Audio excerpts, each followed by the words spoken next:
NREG workers union Thanyam panchayat കമ്മിറ്റിയുടെ നേതൃത്വത്തിൽ Peringottukara post ഓഫീസിലേക്ക് മാർച്ചും പ്രതിഷേധ സമരവും സംഘടിപ്പിച്ചു. കൂലി കുടിശ്ശിക ഉടൻ നൽകുക, തൊഴിൽ ദിനം 200 ആക്കുക, വേതനം 600 രൂപയാക്കുക, തൊഴിൽ ദിനങ്ങൾ 10 കോടിയായി വർദ്ധിപ്പിക്കുക, അശാസ്ത്രീയമായ ജിയോ ഫെൻസിംഗ് നിർത്തലാക്കുക എന്നീ ആവശ്യങ്ങൾ ഉന്നയിച്ചാണ് മാർച്ച് സംഘടിപ്പിച്ചത്. പ്രതിഷേധ സമരം NREG ജില്ലാ ജോയിന്റ് സെക്രട്ടറി KR പ്രജിത്ത് ഉദ്ഘാടനം ചെയ്തു. MV Mukesh, NA Peethambaran, OS Ashraf, രതി സുരേന്ദ്രൻ, സതി ജയചന്ദ്രൻ, സിജോ പുലിക്കോട്ടിൽ എന്നിവർ സംസാരിച്ചു. പ്രകടനത്തിന് ശ്രീകല, ഷീബ വേണു, ധന്യ പ്രമോദ്, താര സുബ്രഹ്മണ്യൻ, അമ്പിളി ശിവഗിരി, ശ്രീകല, കുമാരി എന്നിവർ നേതൃത്വം നൽകി. ഡിസംബർ മാസം വരെ തൊഴിലെടുത്ത ഏറെക്കുറെ ആളുകൾക്ക് കൂലി കിട്ടിയിട്ടുണ്ട്.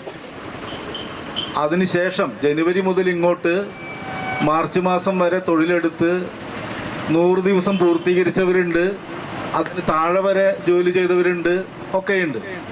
പക്ഷെ അവർ പണിയെടുത്ത കൂലി ഇതുവരെ ലഭിച്ചിട്ടില്ല എന്നതാണ് പ്രധാനപ്പെട്ട കാര്യം. 100 ദിവസം ജോലിയെടുത്ത ആളുകൾക്ക് പലർക്കും നമ്മുടെ സംസ്ഥാനത്ത് ആകെ പരിശോധിക്കുമ്പോൾ നമ്മുടെ ജില്ലയിൽ ഉൾപ്പെടെ പല സ്ഥലത്തും 30 ദിവസം മുതൽ 50 ദിവസം വരെയുള്ള കൂലി ലഭിക്കാൻ ബാക്കിയുണ്ട്.